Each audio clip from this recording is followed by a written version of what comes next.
Hey everybody, today we're going to be talking about hand immobilization attacks. So what we're doing with this technique, we want to draw a reaction and then we want to make sure that we disrupt the rhythm. So we'll use a progressive indirect attack with a feint, and we can feint defensively as well. So if you can use the block or the parry, that works as a feint as well.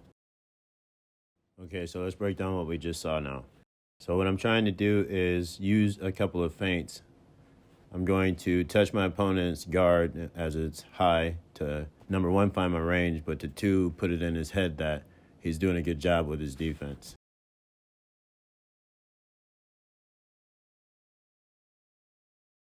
The second thing I want to do is when he throws a punch back, a counter punch, I want to parry it with the trail hand.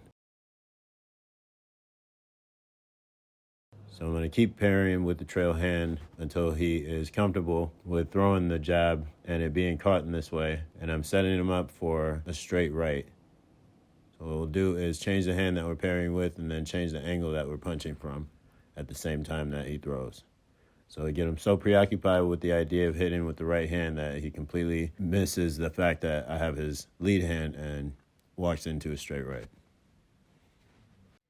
The best way to avoid falling victim to this particular technique is to maintain your range.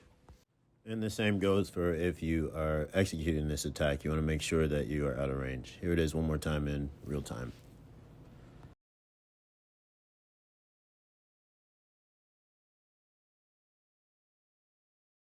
All right, so we have another example of hand immobilization attacks. And with this second one, we're going to try to use a pinning technique.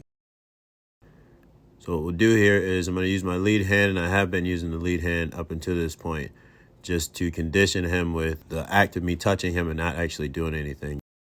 It's become more annoying than anything. So when he goes to parry this time, what I'll do is remove my lead hand and then catch him with the overhand right or the straight right, and then proceed to move out of the way off to the side.